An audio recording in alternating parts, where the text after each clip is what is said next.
military festival, today was the day of wonder. We started with Baka Asura. That was the opening batter. Our middle batter was Yama. And our final batter is Mother Ganga. I call her the greatest brand on earth. There is no brand that 660 million souls will walk the experience her touch.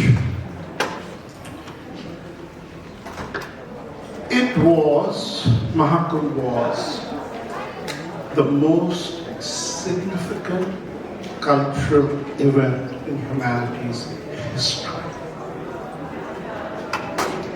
And so we end with celebrating it. And we end it with an incredible book, Seeking the Infinite.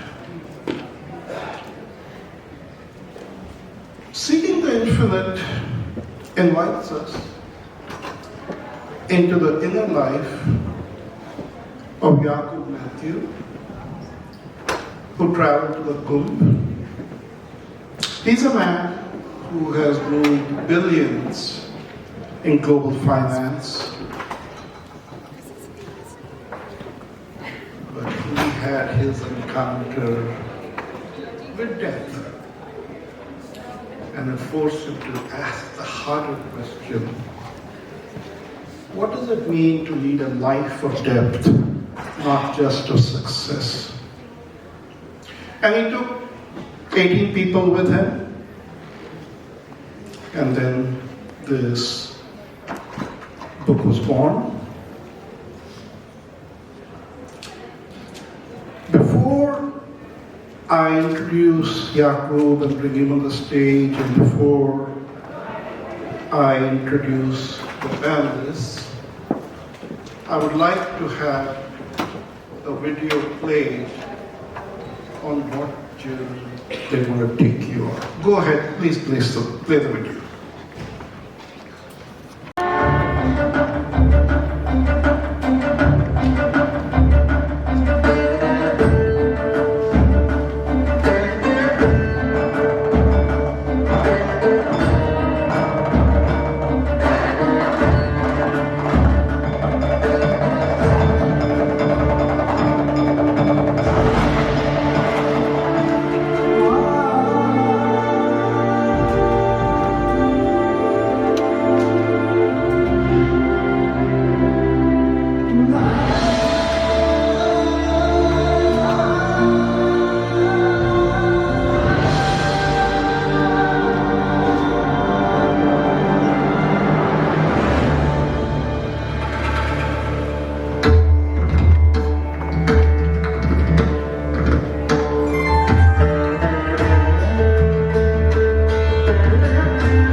is not a place to reach, but a truth to remember that within you lies a horizon without end.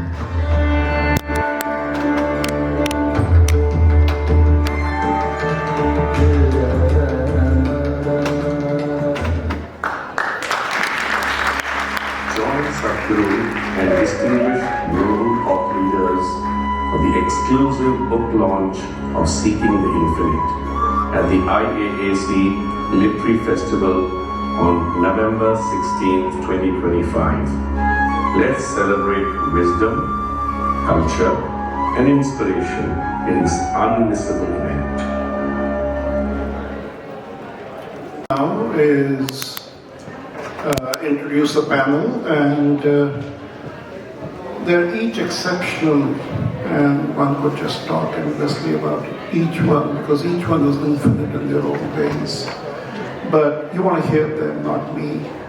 So I'm going to present one beacon light for each person, and then there will be a last person who will be a Kumari that I won't say a word. We'll just invite her on the stage. So, the moderator of this panel, our guide into the exploration of this book, is the brand guru, Suhail Singh. Remember I said Mother Ganga is the ultimate brand, so we have to get the brand guru in India, Suhail Singh. He's a voice, a commanding voice, at the intersection of business, media, and public life. I can assure you that the conversation he'll facilitate will be deep, but not predictable. In our panel, first and foremost, Professor Diana Eck. She has mapped both India's sacred geography and America's religious diversity.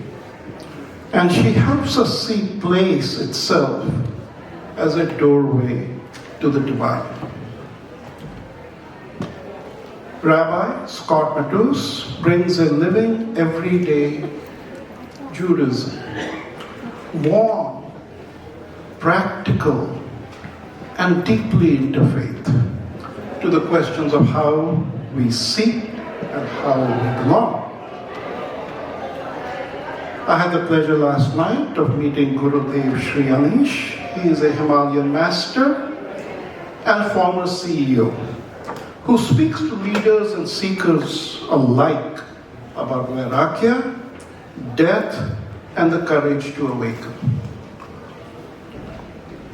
We have the very Reverend Vinny Varghese, Dean of St. John the Divine, whose ministry stands at the meeting point of faith, justice, and the immigrant story.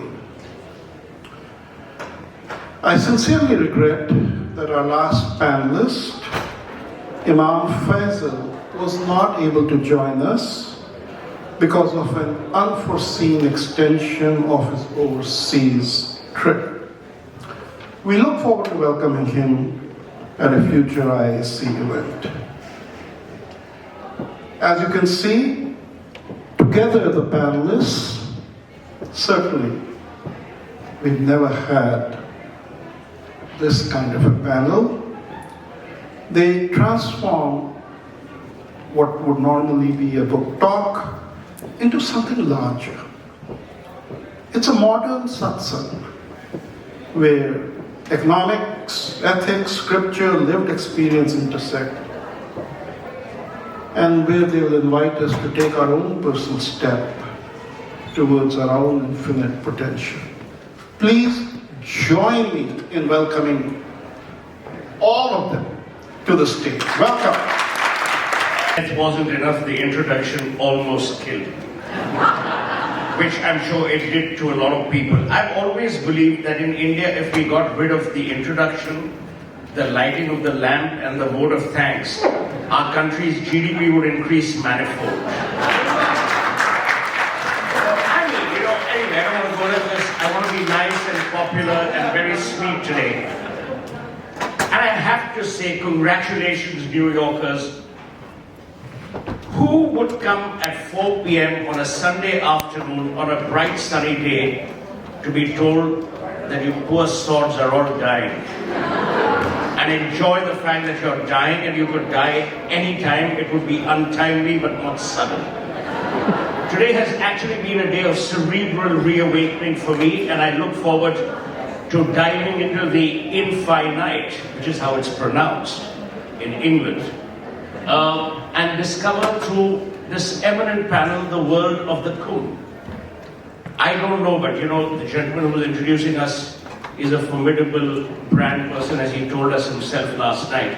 He had 400 brands reporting to him. I don't think the Mother Ganga is a brand. It's a faith, it's an article of belief, it's whatever. I wouldn't bring it down to the level of a brand.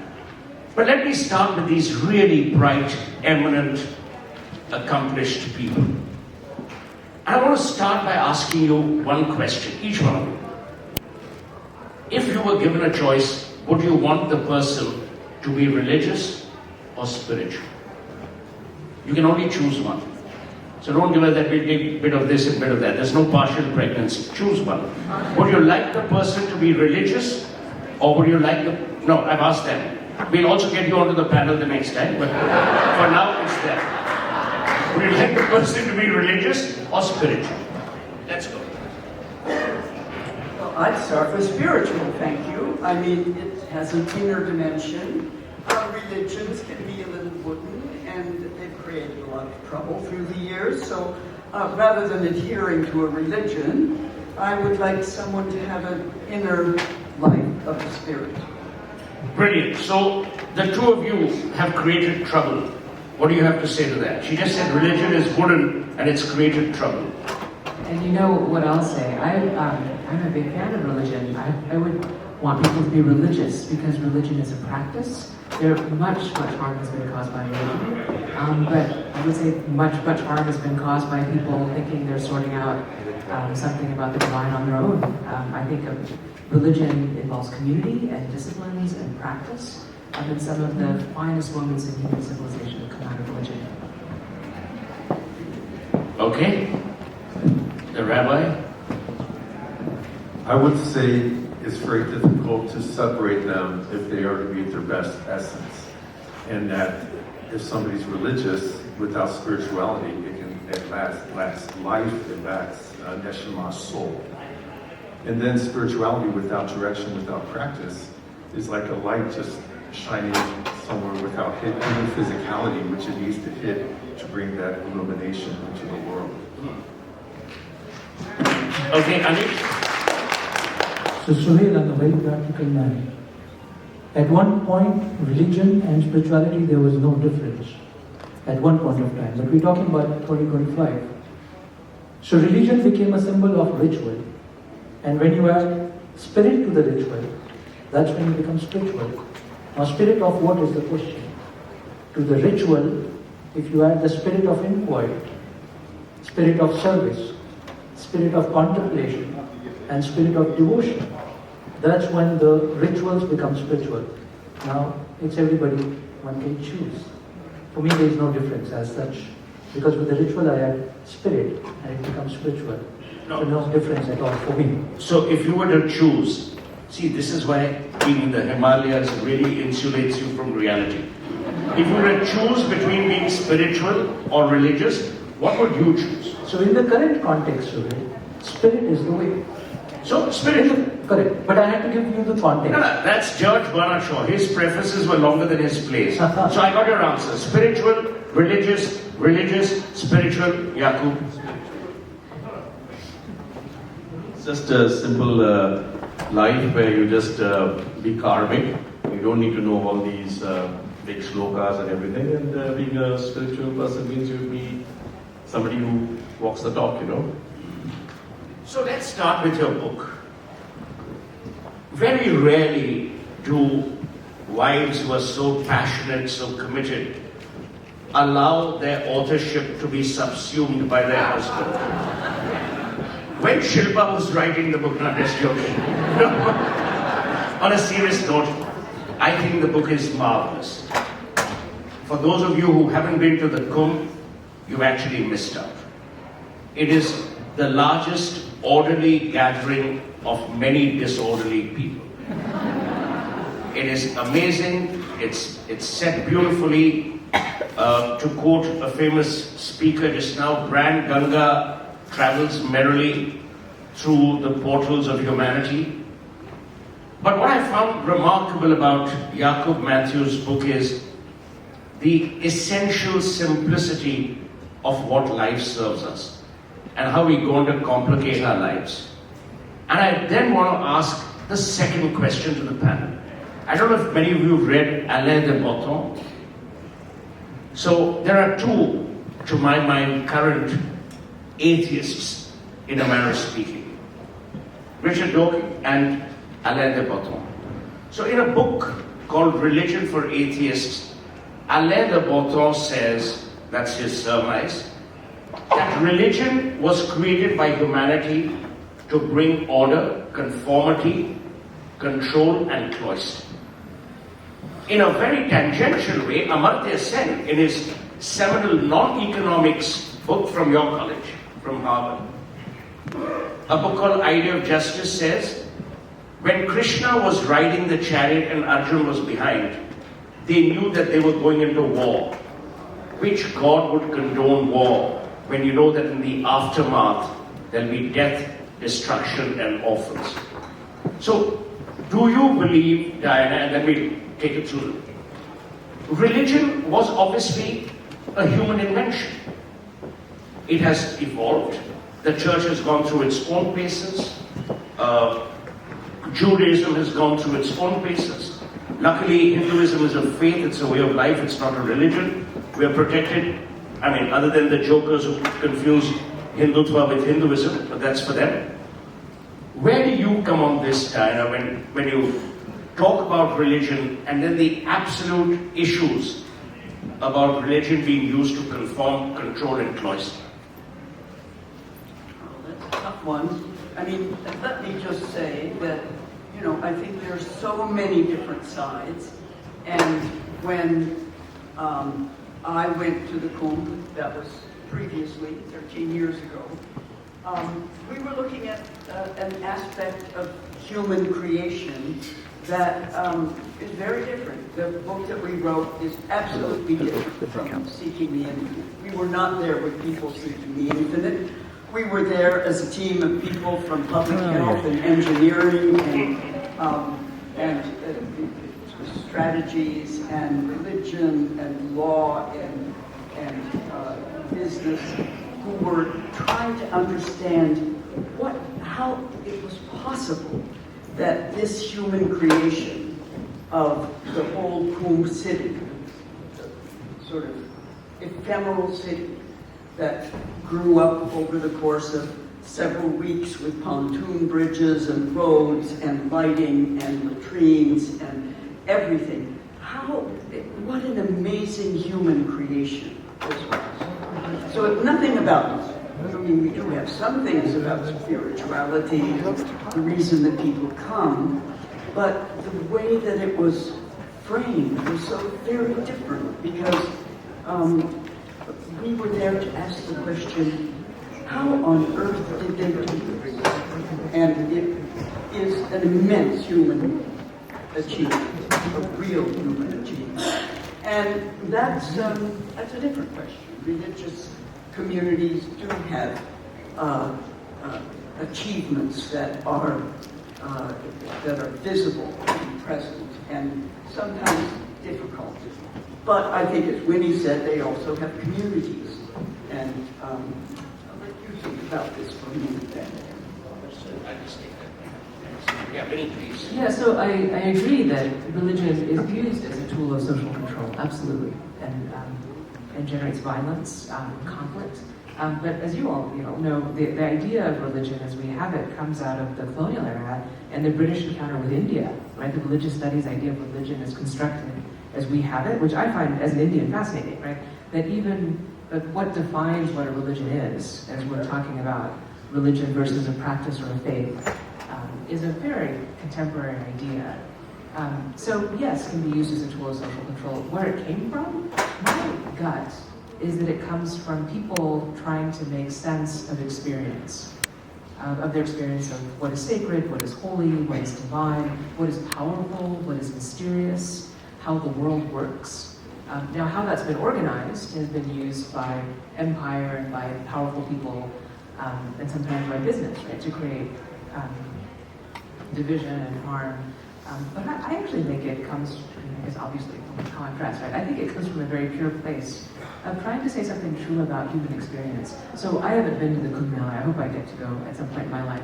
But I've been to religious processions in Kerala, where my family's from, and the one at Motherwell Church is the one I'm thinking of. It's same. It just gets built over these 7 days for Mary, and people bring their disabled adult children and carry them to be in the presence of Mary. That is such a pure cry out to the universe for healing and hope. And overwhelmingly at that ritual, and it's my family's church, it's Hindu. It's women and it's Hindu, right? That it's a claiming of something, of a power, the spiritual power, which I think is the heart of religion. So I just want to expand on that with you briefly. If you meet with an accident and you survive, everyone says God saved him. But if you die, he was drunk and driving. We don't apportion any blame to God, but we draw sustenance from him. We fear him or her. I mean, I'm not going to do any of this woke gender descriptions. So, are we using God as a crutch? And is that fair on ourselves and on God? Because, frankly, other than Sadhguru, I don't think anyone's seen God. Because, he's seeing himself in the mirror, but, I don't know. I haven't seen God yet. And he's an old friend of mine. I did a 1-hour live with him and asked him the same question then. That, why are you people called God men? But that's us. So there is a fear in humanity that perhaps we need sustenance. So how would you react? I know many people that blame God for the suffering in their lives. And that is it's a strong tradition in the Christian tradition to lament and cry out and blame. And cry out for to bring our most raw and authentic feelings into the life of prayer and to cry out. I wonder if the reason we say thank God when something works out is it feels so fleeting and fortunate and lucky that things have worked out. And we know, especially when we know we didn't do it. It wasn't just us studying for the exam, that there's something miraculous in it. It's so interesting, and I love the fact that you said that. Many years ago, for a particular brand, there was a research done, and what we found was more people were thanking God than thanking their parents. And that tells you about the social milieu that we operate in. But I'll come to the rabbi. What do you feel about this whole issue of religion being used to control, conform, and cloister? And to counter what Vinny said, that it's a great social cohesion tool. But it's today becoming a huge tool of conflict. And that's a worrisome thing.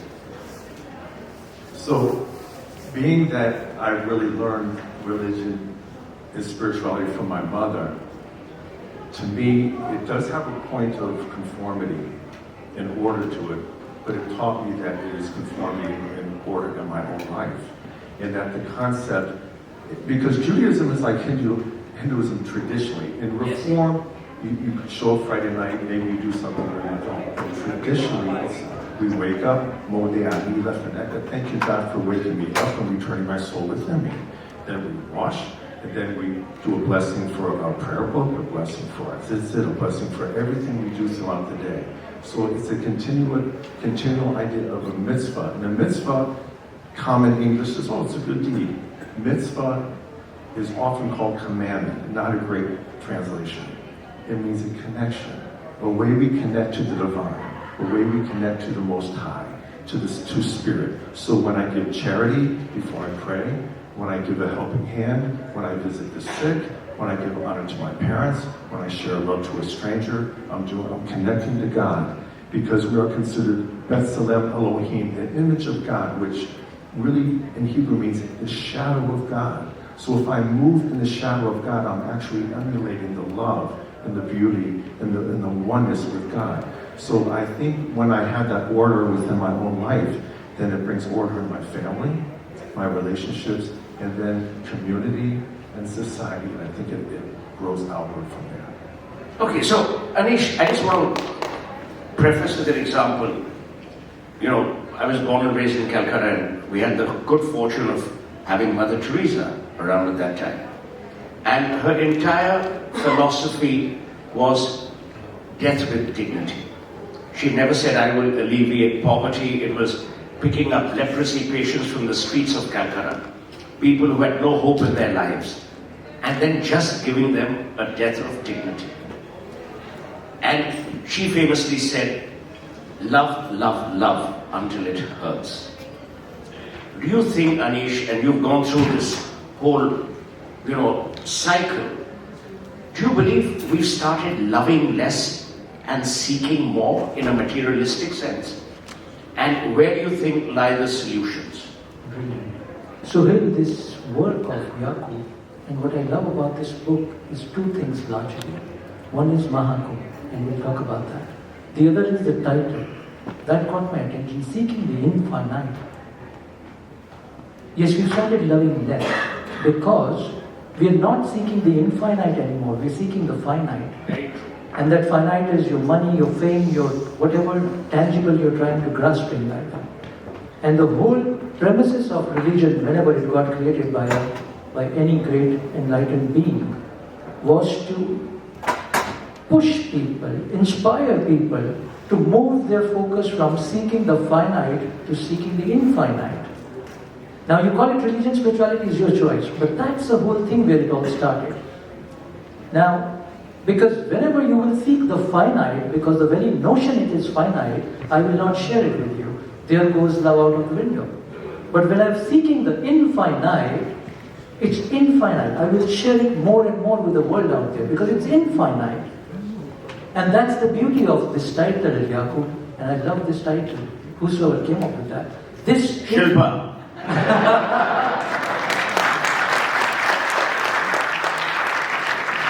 I'll take 1 more minute, Sohail.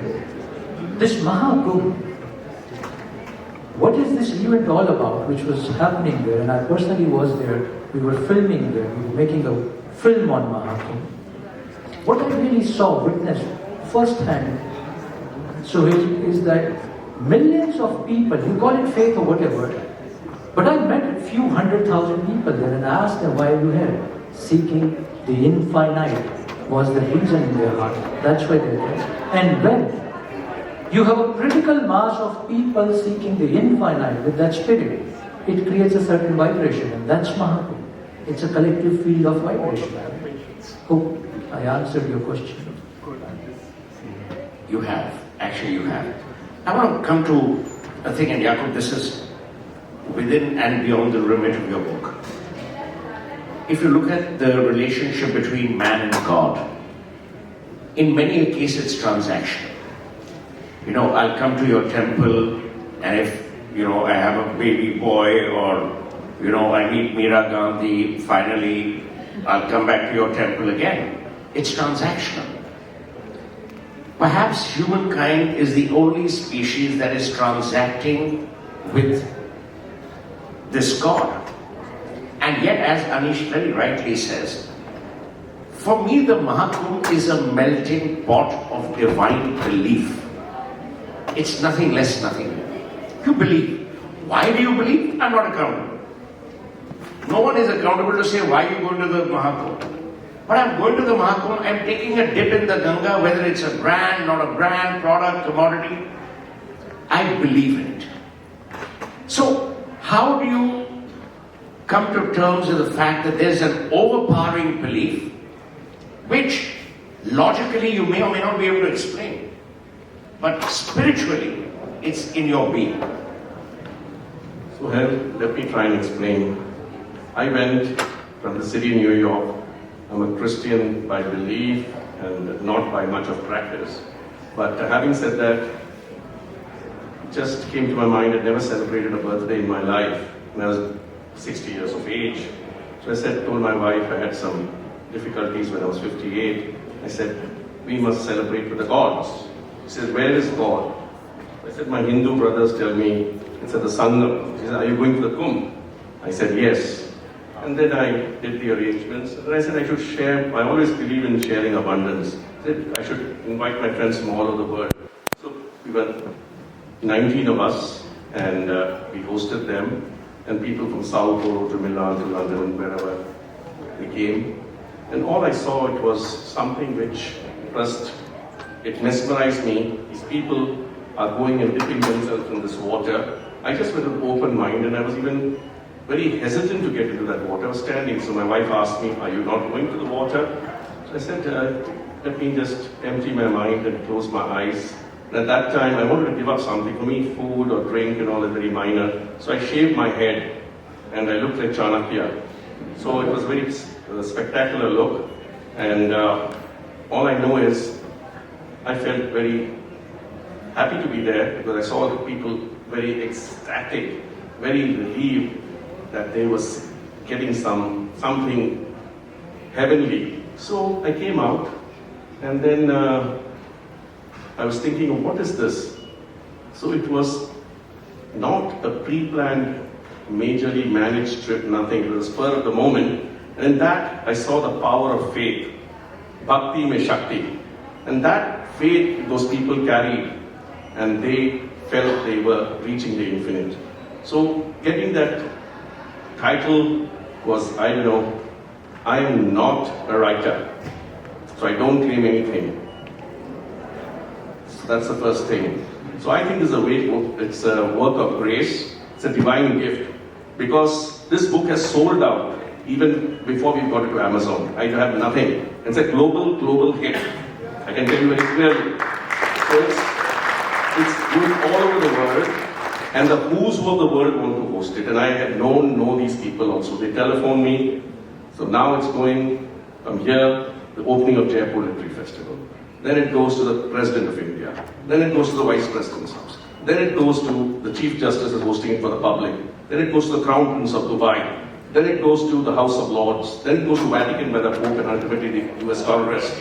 So all this is nothing but a grace which has just happened. And he saw the book, he said, I didn't do this book. Shilpa said, wow, this looks so good. And the main thing is not sort of pictures or something, it's a manifestation of something beyond. And that beyond is that it's not a conclusion, it's a catalyst. It will bring different reactions from different people. So the forward was very interesting. Sadhguru did the forward. Then we had Avdesh Nandagiri, who organized the Kumbh. Then we had the Cardinal from Rome, who was running for the Pope. Then we had this gentleman, Anupam Kher, who did Sanatan Dharam. And of course we had Muzaffar Ali, my friend, who wrote on myth, moksha, and so all I can say is this whole belief of God. This book is about godliness. It's something beyond God. It's how can we evolve into being a person who's realized and ultimately evolved to understand consciousness or Ek Onkar. So it's used different sorts of glances of the infinite when nobody knows the truth. So man made God, but if you want to know the God that made man, you've got to remove the man-made God. So once we understand that, we have this is a very simple book, and it's 2.2 kgs, 244 pages. But I'm telling you, it's a piece of art which will tickle you. I mean, if there was any self-marketing, got a crash course in that. Which is why Wells Fargo makes money by stealing yours. But that's for another debate. Having said, and don't ever tell people 2.2 kilos. I mean, Indigo will never fly these guys. I mean, they are almost removing leg space now, I've been told. It's an airline in India. It's actually low cost, high pay. But we'll come to that later. So now I want to start wrapping up, because I've been told that we have a finite time limit, if for nothing else. So let's imagine we had a world which did not have religion. What would have changed and what would change? Imagine, Diana, that you woke up in a world which had no Christians, no Jews, no Hindus, no Sikhs, but are just great human beings and humanity. Because the question that I'm leading up to is, at times do we sacrifice humanism at the altar, no pun intended, of religion? Let me say, I love the first line in Yakub's book, which is, how on earth did a Syrian Christian from an Orthodox religious community find solace at the Lord? And you do that so beautifully by the range of people. You know, it's not just Hindus, it's Hindus and Muslims and Christians and former Archbishop of Mumbai and people from all walks of life who came with you. And what you did was to sort of invite them to share their own insights. So it's a multi-vocal book with lots of different voices. And the sort of flyleaves have emblems of the different religious traditions of the world. There is a sense in which it brings together your own sense of the importance of sort of attenuating the differences between religions to a real interfaith vision. And that's a beautiful thing. It really is. The one thing that people often think of in the poem, why did you go? Well, some people go because of all the exotic looking sadhus and babas and whatnot who were there. And there are quite a lot of them pictured in the book, I will say. A surfeit of sadhus and babas in their various forms. You know, I don't know about waking up in a world in which there is no religion, but when you wake up in a world that is a mass of humanity, 15 million people on any given day, you do tend to sort of drop the trappings. Yeah, you drop the trappings, and it is a sea of people, and they come from all over. Yeah, this is a hard question. I heard, if you were in the session before, one of the final questions was something about kind of describing our bodies as hardware and our minds as software. And I guess the way I would answer the question is, I just don't think that's true. I don't think that's enough. You know, there's something more to the human experience than just these bodies and minds. And almost, I mean, every faith tradition I'm aware of speaks to the quality of love among us as something greater than simply our biology. And maybe it's not. Maybe it's just the only language we have for it. But I just think we're more. So I can't imagine a world, I really can't imagine a world in which we're not seeking to name that connection that is greater than just our biology and our self-interest and taking care of the people that are closest to us because evolutionarily we must. I just think we're more than that. So I think a lot would be lost. And I think that, kind of the other end of that is that we practice our religion in our bodies. So the seeking of the divine is also this, in our tradition we would say a spark of the divine is in all of us. So if we seek to know God, we have to be curious about one another and find ways to love one another. And particularly the most vulnerable among us, the most unlovable, that the world tells us are unlovable. And I guess I wonder if we don't have that, if that didn't exist. It seems to me the world would be very cruel.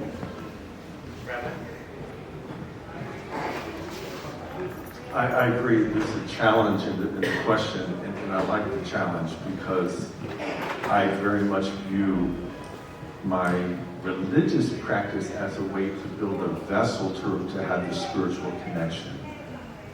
However,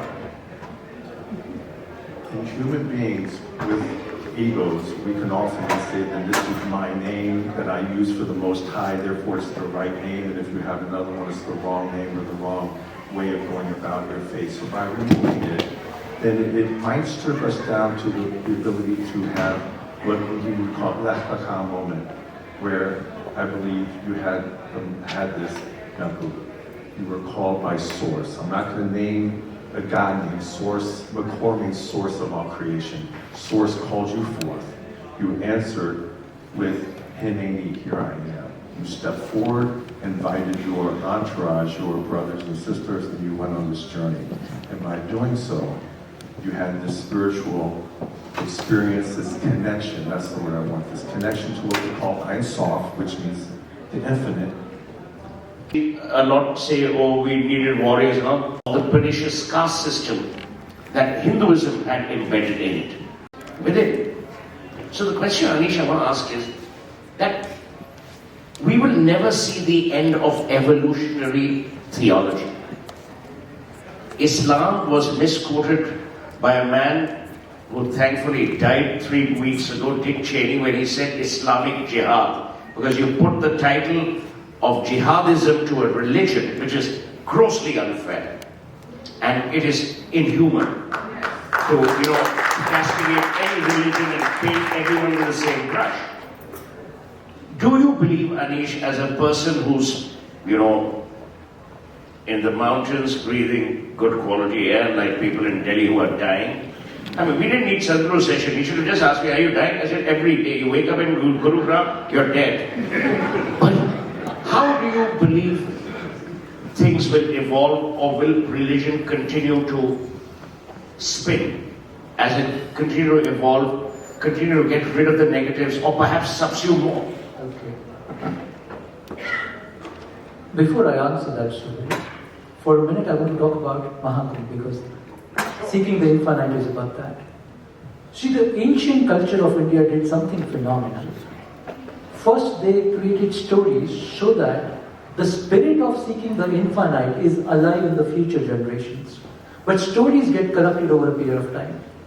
That is when they created these very smart events, like Mahakumbh. Now, what's the significance of that? It's just not an event where you pick up a certain date on a certain month or a year and you say, on this day, let's all come together and, it's not that. There's whole astronomical science behind it. When Sun, Moon and Jupiter align in a certain way, which happens only in 12 years, for 40 days that alignment happens, that is the time that they choose to create Mahakumbh. And when 12 cycles of this 12-year period is over, that is when you get Mahakumbh, which is 144 years. So there's a deep astronomical, astrological significance behind it. Why did this civilization create events like that? So that generations after every 150 odd years come back together in millions and reignite each other's quest for seeking the infinite. So it's not attributed to a particular religion. One. Two, when I was at Mahakumbh, so I met Buddhists there, I met Sikh religion people there, I met Christians there, I met Muslims there, apart from huge Hindus and various sects of Hindus, from Jainism to all sects. So it's a melting pot of civilizational work, not a particular religion's work. That's the background. Now coming to your question. I'm a great, not a devotee, but a lover of Shiva. And I see everything from that lens, because that's a great lens and it logically proves everything to me. So what will happen to the future? And I will also answer the question which you did ask me. What would be the world like if there is no religion? To that I will say, the current version of religion, if it's not there, will have a much peaceful world. The current version of religion. If there was no current version, we'd be more peaceful. Absolutely. That's a non sequitur, yeah, you're right. So that's what I'm saying. Now you said the evolution of religion. From Shiva's lens and from my own anubhava of it, what I see, everything is extremely cyclical, Sohail. We create beautiful institutions and belief systems. Over a period of time, they get corrupted. When they get corrupted, they get lost in the movement of time. And then another somebody would come who realizes the truth, the way Jesus, the way Buddha, the way Nanak, the way Ramakrishna Paramahansa, the way Swami Vivekananda did. And that is when a new lineage starts. A new sun rises again. But in due course of time, the sun becomes black hole, and that is what the evolutionary business is all about. So no sun is and will ever be permanent. Our current sun is also becoming a black hole. Just about 2 billion years more we have.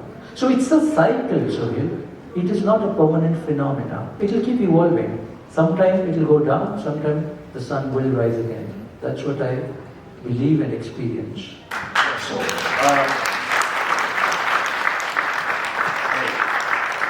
for all my sins, no pun intended, I am an atheist, but when we were growing up, we grew up on the works of people like the Mother and Sri Aurobindo.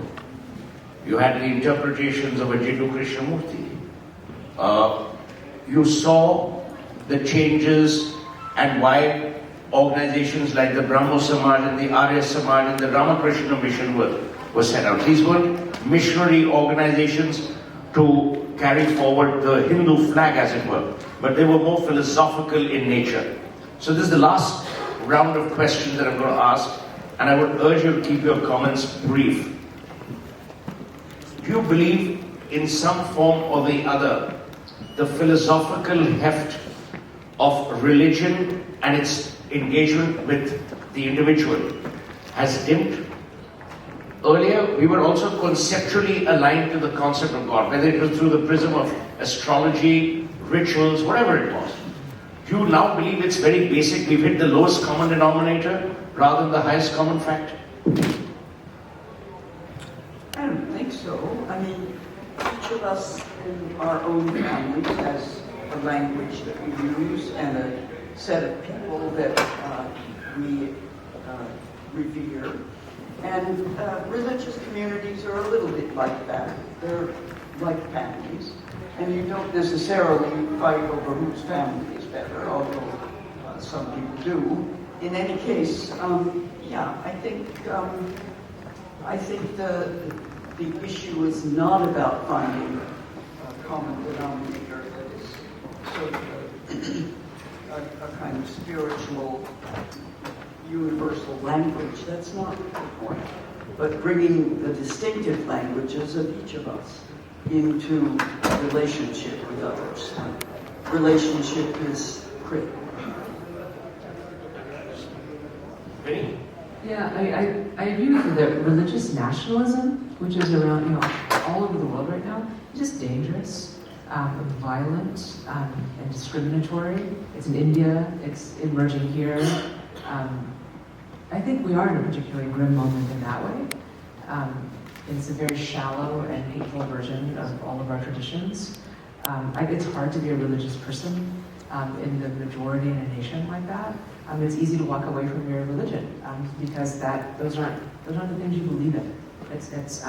I feel that here. I have friends in India that feel the same way.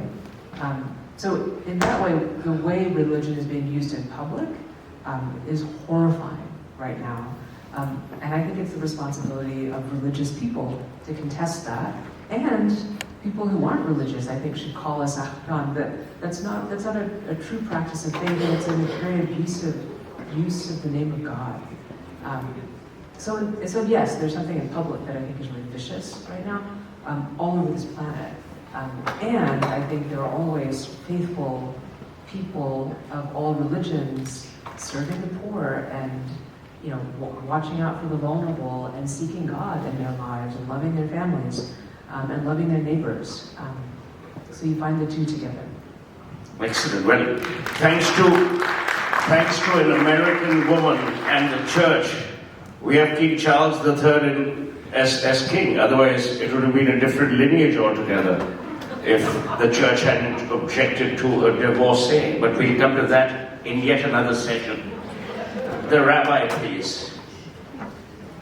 Please correct me if I'm not answering your question. Don't bother. No one cares about the question. Just say anything. So, you see, you have to follow the traditional Hindu logic.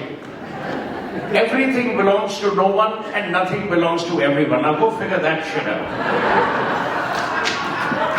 You answer any question, we will assume it is an answer to our question. We're trained like that.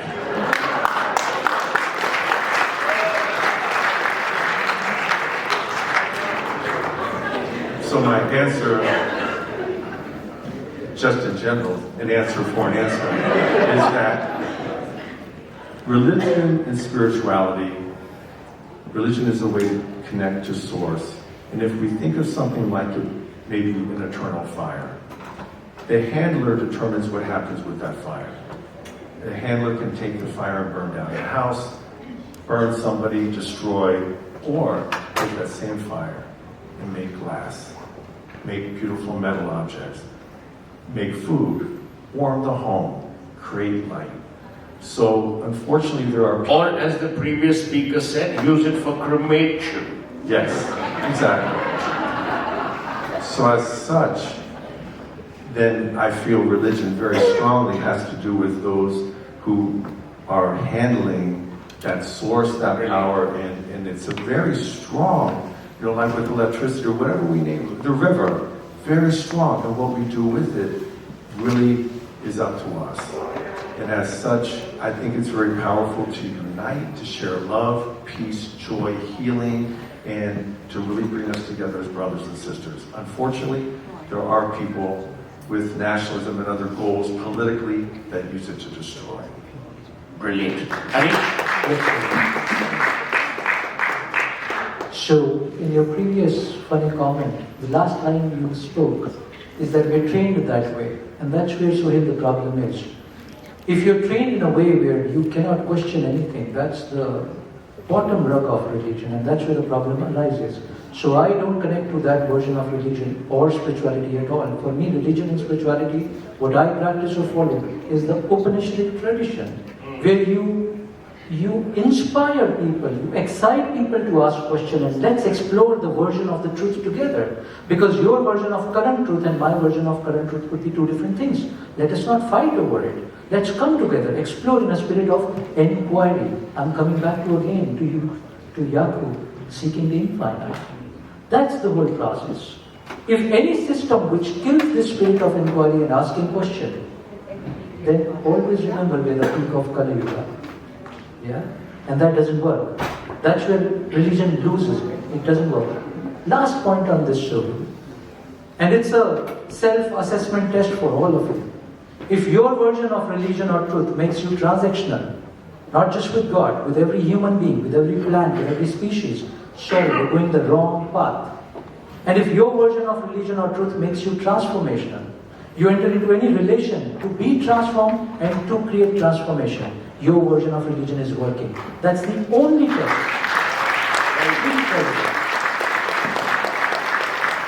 So now we will come to the very end of our finite discussion. And Yakub, you're at the cusp of creating a cult. Because when it's your 70th birthday, we can either look at a MAGA event that is happening somewhere on the 23,000 acres in Tennessee, or we can look at Seattle to see where the data centers are buried, or we can go back to the Kumbh and create one. Create a cosmic city.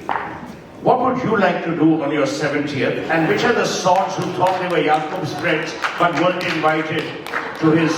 Yeah, see, there you are. There's always a woman who protests but meekly. That's Shakespeare, in case you're interested. Yeah.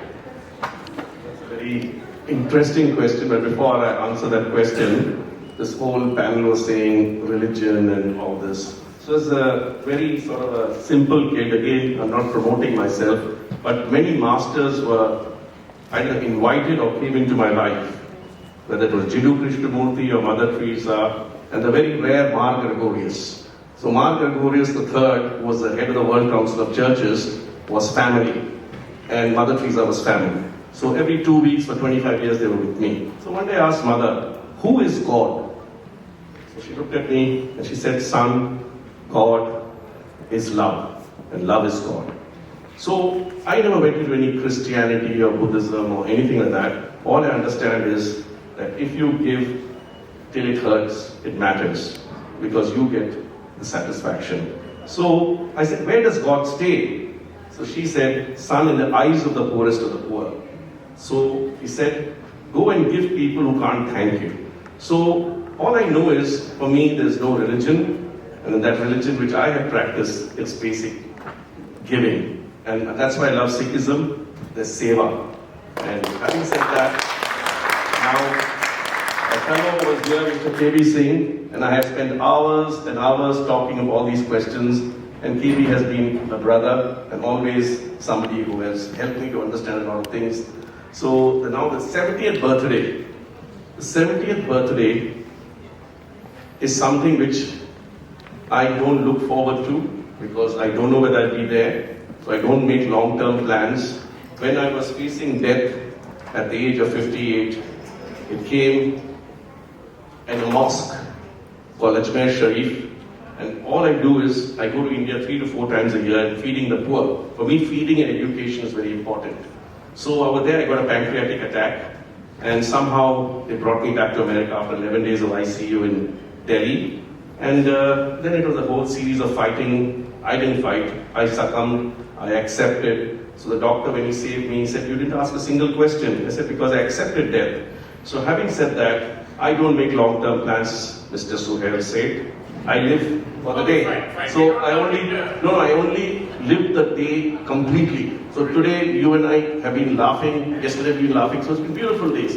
So that's the sort of no long-term plans. I don't know why you have the previous session. No one seems to be dying, no one seems to be unhappy. Everyone is living in the moment. So what the hell? Anyway, on that splendid note of happiness, I will just end by saying that ultimately, when the book of your life is written, people will only ask you one thing. Did you do right, and did you stand by right? Nothing else matters. I know you will keep discussing religion and theology and philosophers and poets. They will all come and go. And you know, Sadhguru talked about 13 days. Everyone, so often I am asked, what is your legacy going to be? I was born a Hindu. For 13 days, the jokers will have to be vegetarian and can't drink. On the 14th day, they'll forget me. So let's not get into legacy. The legacy we build is the honesty we serve and the purpose with which we live. On that note, it's time for all of us to get even more spiritual. It comes in a bottle and it's aged. Just be seated, because we have a small, a 2-minute video which is absolutely fabulous on this concept. So can we have that last video, please? This is beautiful, it's really beautiful. We just have the last video. Just can we start? एक बात पूछ सकता हूँ आपसे?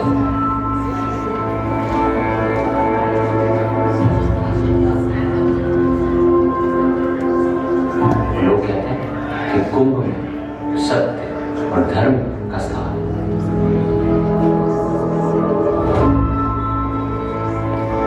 तो मुझे कुछ समझ नहीं आ रहा बाबा कि क्या सच है और क्या झूठ है।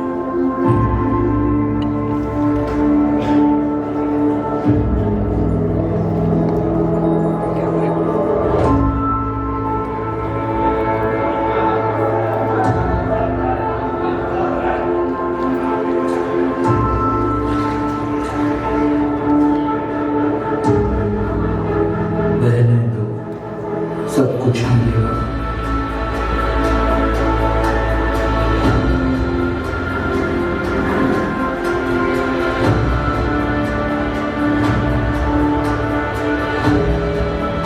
क्या हो रहा है यार?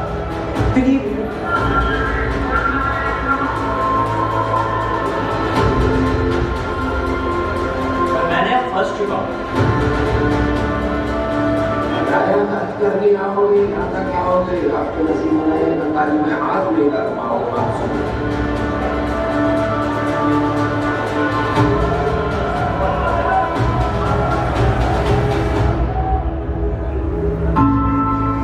मेरा काम यहाँ बस रिपोर्ट करना है, इस भीड़ के बारे में लिखना है, बस।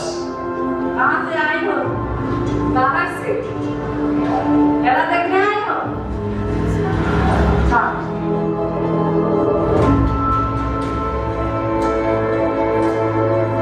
मुझे लगता है ये कुंभ सिर्फ एक तमाशा है। महाकुंभ है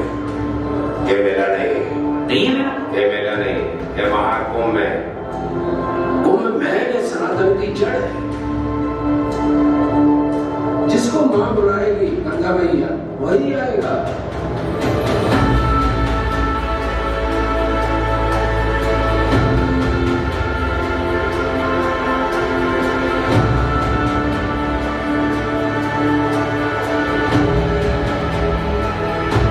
पागलों की शक्ति है, जो कुछ है अब शंकर भगवान ही है।